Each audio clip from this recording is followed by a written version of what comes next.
Well, from Nashville's famous Music Row, I'm Suzanne Alexander. This is On the Record, and the cowboy you just saw singing, well, he has traveled the pro rodeo circuit performing or competing as a saddle bronc rider. He's performed music all over the country, and he recently made his Grand Ole Opry debut. We are happy and honored to have him here in the studio, making it a trek from being on the road to be here with us. Chancey Williams, a pleasure. Yeah, how's it going today? Thanks for having me. You know, last time you and I spoke, the anticipation, the excitement was building up, and you were getting ready to take the stage of the Grand Ole Opry. Yeah. Take us through that night. What was it like? Well, that day was nerve-wracking. You know, I mean, you try to prepare for dates like that are super. You get nervous for, but all day we were kind of nervous until we got the sound check, and they brought us in and took us through the dressing room and showed us around the Opry. It kind of calmed down a little bit. But definitely a night we'll remember forever. You know, it's one of those stages that everybody wants to play ever in country music. Had you been there before? Well, I'd never really been to the Opry. I went 2 weeks earlier because I just wanted to just see it. And I always wanted to, the first time I was there, played it, but I thought I better do a little research before. A little intel. Yeah, so I went and watched it from the audience, and it was awesome. Red Akins played that night, so it was really neat to see how the show laid out. And that took some of the nerves away, too, kind of knowing how it works. Were you, people are always surprised to know that backstage it's all these dressing rooms, everybody leaves their door open. Yeah. It's very family. People just pop in while you're getting ready, and I'm sure you have the nerves, but were people kind of popping into your dressing room going, hey, good luck tonight? Yeah, for sure. We were on there with Henry Chow. He's a comedian. He popped in and said good luck, and then we were right after his show, and he said good luck, before we went on stage. And then Steve Earle was on our same night. He was in and out of the halls all day. I didn't bug him because he looked busy, but it was cool to see all the stars and then all the Opry band members and just everybody there. It's such a well-ran organization. It's a production. Yeah, we've played a lot of things, and you can tell they do it 4 or 5 times a week, every week. They're really good at it. I have to know, family come in? Friends come in? Yep, all my family and friends and half the state of Wyoming. So it was good. We kind of loaded the deck. We did get a standing ovation, but I think it was because half the state of Wyoming was there. But it was sure special to share that moment with family and friends and fans that have been with us all these years. What'd you perform? We played a song called The Saint that I wrote. It's kind of a cowboy song. We thought it would fit the Opry well, and then we played the new single, One of These Days. So we wanted a fast one and a slow one, and wanted 2 that I've wrote. So it was super special to sing those 2 that night. We'll remember it forever. One of These Days, of course, the title of your new album, 12 songs on this. You wrote 11 of the 12. And you and I have talked before about this. Music represents who you are, where you are at that moment. Yeah. I think a common thread between your music, between your albums, is the love of your home state, Wyoming. Land of the Buffalo is a song that stands out on this particular song. Speak to that and why it's so important for you. It's a fabric, I think, of who you are. It is for sure.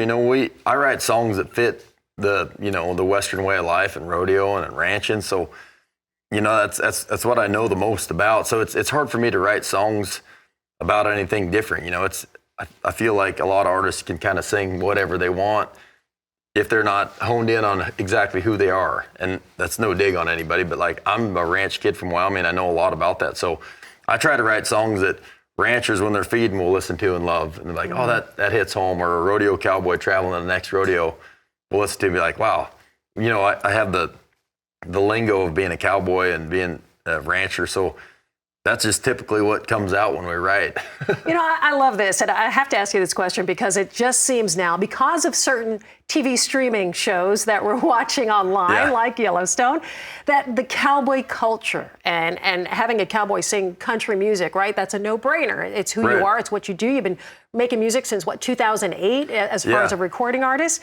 Are you finding now that wow, this is just heightened to a level I haven't seen before? It for sure has. There was an era there where the country music got where it was a little bit more pop, and, those guys made a lot of money doing that. It just wasn't who we were, and we just kind of stayed the course, There's no way I could sing those type songs, and so we just wrote it out, and things always kind of come back around, and with shows like Yellowstone, cowboys are at the forefront of, everything on TV, and people on the East and West Coast wanting to live their lives vicariously through cowboys and shows like Yellowstone and in music. So for us to have that type of music out right now is really good timing because, they can't experience what we experience out west and live the life, but they can hear those songs and kind of live those lives with us. Right. It's interesting, too, because that is a show that really battles urban sprawl and development, overdevelopment, and taking up that land. And that is a show that has people wanting to go out to your ranch. We say that all the time, like the whole plot of the show is we don't want people moving in, and that's exactly what's happening is a lot of people from the coasts are moving to Wyoming and Montana, which I don't blame them. We live in a beautiful part of the country. So we just have to deal with it. But, we knew it was coming. Yeah. But, luckily for places like Wyoming, the winters are tough. It's cold and it's windy. So it looks real desirable in the summer. But if you're born in those winters, we can take them. But some of those people that aren't from there might not love that as much. Yeah, I love it. Well, we were watching you, of course, riding horses and actually, of course, going over your beautiful home state of Wyoming and throughout that state. We're going to talk more. I want to talk about your rodeo background. I want to talk more about your ranch life with your family and the history there. Stay with us. A lot more on the record when we come back with Chancey Williams.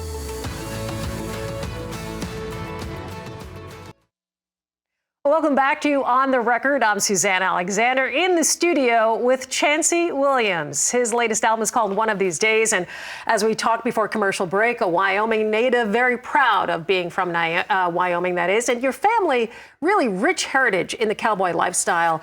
I understand it was your grandfather that was really one of the best horse trainers around. Is that right? Yeah, my granddad's name was Wild Horse Charlie, with the Indians from Montana named him because they'd bring him horses to break. And my granddad was a kind of a horse whisperer he was, and trained my dad and my Uncle Don.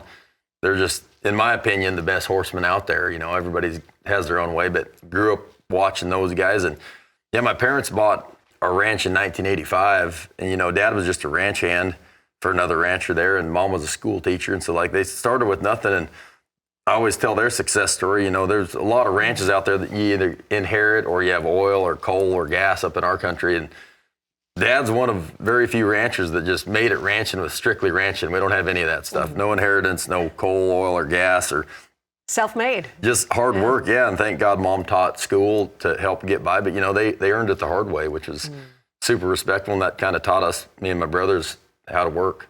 And how to work and how to ride. You've been riding horses since you were how old? Since I was about 4. Me and all my brothers rode real young because we always had a lot of good horses around it. Not saying we didn't have any wrecks or anything, but you had a bunch of sheep out there? Yeah, my folks started running sheep. We run sheep and cows, but mostly a sheep operation there, I would say, was kind of where our specialty is. But we, kind of do both because it's usually one's up and one's down, so it's nice to have both. Talk about how they cooperate when you're out there watching these. You had hard to work. Sheep get a bad name, because usually people have just a handful and they're kind of bullheaded sometimes. But if you've got the right facilities and you know how to work sheep, like my dad's worked sheep his whole life, we know how to run sheep well, and to me they're easier to run than cows. I'd much rather work sheep than cows any day, just because we know what we're doing and we know how they work. But some people get frustrated with them, which is fine. We'll keep running sheep. Yeah. We talked about those days of your horse, your ponies bucking and things like that. Saddle bronc riding. Your dad was a bronc rider as well, so it kind of went hand in hand. You kind of followed his path to that. Yeah, we always wanted to be like Dad. He made it to high school finals in the bareback ride when he was in high school, and then he rode saddle broncs too and won Cheyenne in the rookie bronc ride in 1971. So me and my brothers always wanted to be bronc riders too, so we were. And it was just special that we had Dad and his brother, my Uncle Don, to teach us, and they were just the old school way of riding. And we couldn't have had better teachers for that part of it. It was great. For any cowboy to get to compete at the Cheyenne Frontier Days in and of itself is amazing. But I can only imagine as a Wyoming native and watching your family do that, and then getting in that arena and winning some go-rounds. Talk about that. I can't imagine. Yeah, Cheyenne's special to people from Wyoming. It's the biggest outdoor rodeo in the world, and it's the biggest stage you can play music-wise. So Cheyenne's always been super special to us, especially because ever since we were little, Dad had the Cheyenne buckle, and people recognize that everywhere. But, going there, I set the arena record there twice in 1 week. I was 79 in the second round, and left for a couple rodeos, and somebody called and said somebody was 80 today. I'm like, I had the record one day. But then I came back in the short go and it was 82 in the short go. So I won 2 rounds, but only ended up third in the average, which I really wanted that buckle like Dad. But, we still have dads, but it's a memory I'll have forever. It's just so fun riding at Cheyenne. It's hometown crowd. And not only that, but then performing on the main stage. And I know the story, for people that have followed your career, know that you always played the beer tent, but getting to perform on the main stage, there's only one other guy that got to do that. That's compete right. and perform. That's right. Chris, obviously played both rodeo and music, but when they called and asked us to play the main stage, we said for sure.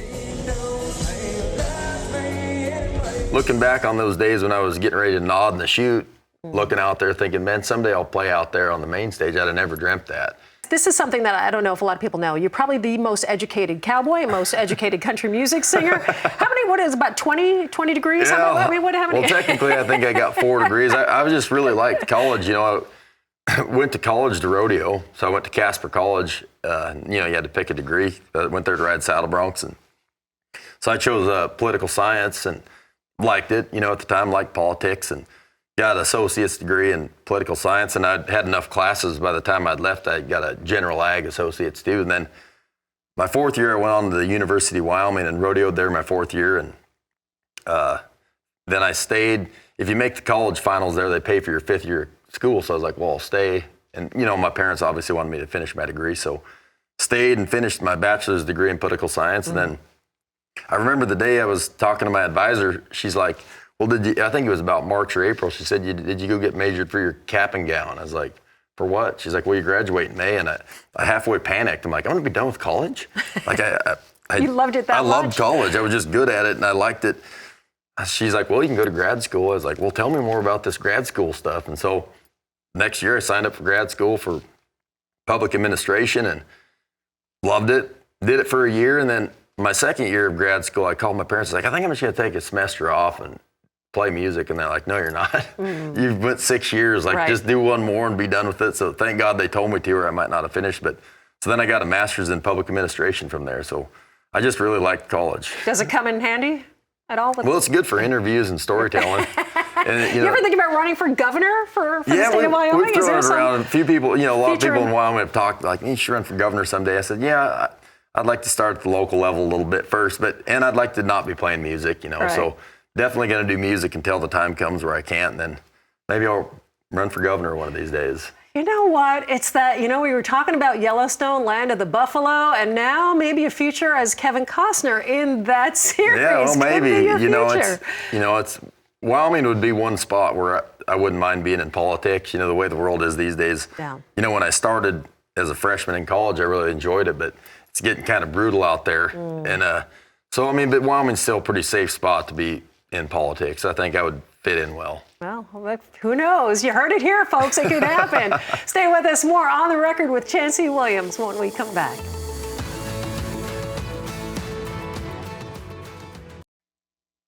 Welcome back to On the Record. I'm Suzanne Alexander here on Music Row and talking with Chancey Williams here in the studio.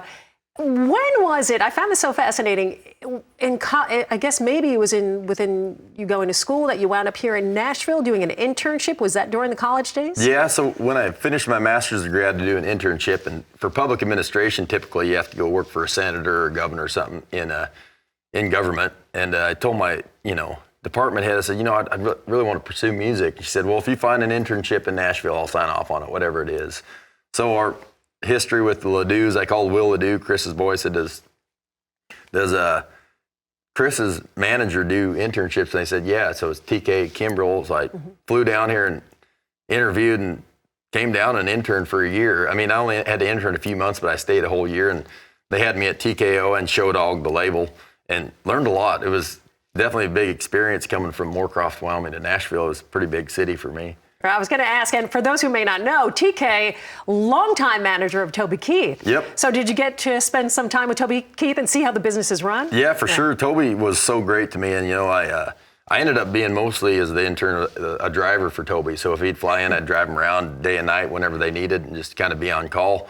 So it was a fun experience, and Toby treated me so well, and we have lots of great stories. And he's an awesome guy. And then I don't know how long later that you're actually on stage singing with Toby Keith. Yeah. Then years passed, and then we got to open a few shows for him. I think we've done 5 or 6 or 8 shows with Toby, and it's cool to see him because I know everybody in their camp because I worked there. Everybody behind the scenes, so it's felt real homey and comfortable opening for Toby. And he was so nice. He said, "Come over to the bus. Let's have a have a glass of wine after the show, and just super respectful. Yeah, he didn't ask you to go drive him anywhere or anything like that. Well, he always asked me. He said, you know, did you bring the van? I said, I would have, but That's we were awesome. at the Opry, and Micah, who sings for him, Micah Roberts. Yeah, sent him a selfie of us backstage at the Opry, and he texts back, did he bring the van? So he loves that thing.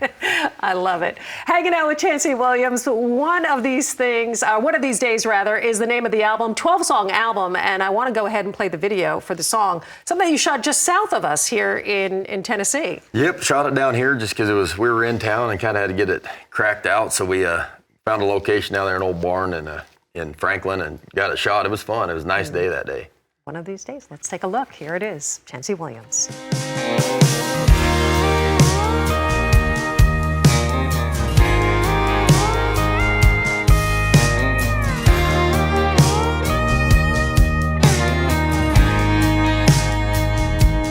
One of these days, I'm gonna take me a little time off. Maybe in between the summer and fall, we can slip away. One of these days, I'm gonna build you that little white house, a picket fence and a wraparound. One of these days, I'll get around to it, I'm gonna do it, all the things I say. I ain't crazy, I swear, baby, I'm really gonna change. If you stick around, I'll stick around, but only if you wanna stay. I hope you don't run out before I run out of one of these days.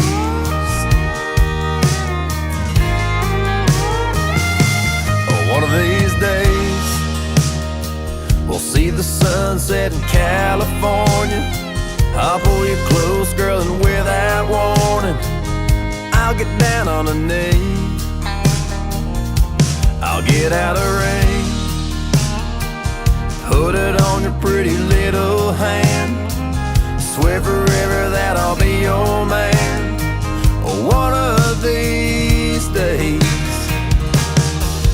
I'll get around to it, I'm gonna do it, all the things I say. I ain't crazy, I swear, baby, I'm really gonna change. You stick around, I'll stick around, but only if you wanna stay. I hope you don't run out before I run out of one of these days.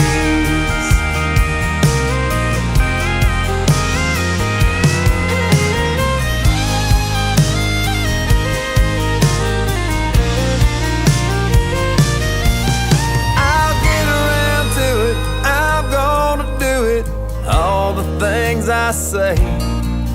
No, I ain't crazy, I swear, baby, I'm really gonna change.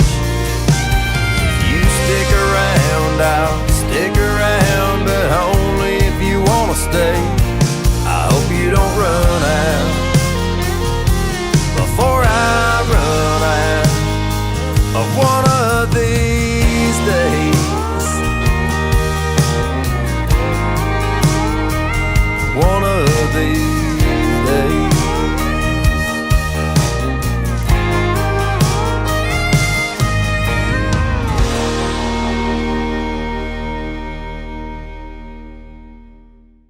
What a great video. That's Chancey Williams and One of These Days. You look like you're very comfortable in front of the camera. And I know you've been doing videos and performances and stuff, but it seems very natural for you. You seem very at home. I appreciate that. It's taken a long time to learn all that stuff.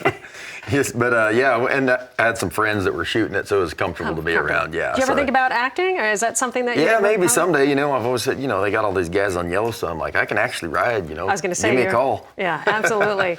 You know, I have to say now more than ever in your career, you know, we talked about, of course, cowboys and cowboy music at the forefront, real country music, traditional sounding country music. Do you feel too that your star has elevated? That more people know, because I got to tell you, I have gotten texts from people that have blown me up.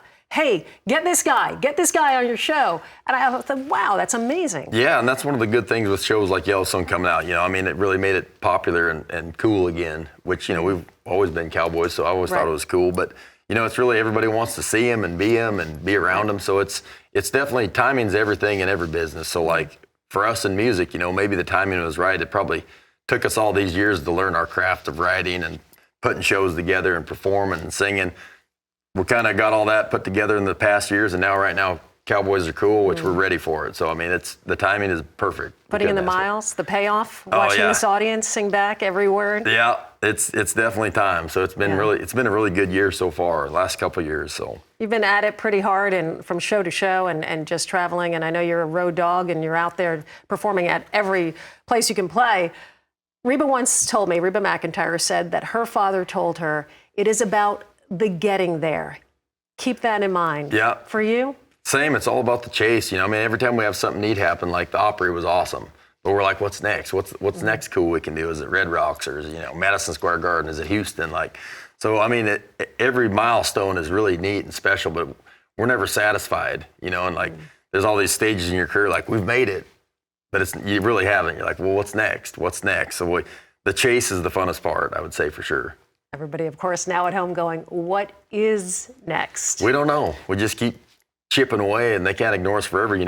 We built this thing on our own, kind of from the ground up. We didn't come to Nashville and get a record deal. We earned it out west, one fan at a time, and flat tires and slick roads and vans, and we just did it the hard way, which is going to pay off in the end. When you get dates like the Opry or anytime things big happen, you know that you earned it and nobody handed it to you. So I'd much rather have it that way than something just happened real fast and you don't know what even happened. We earned it.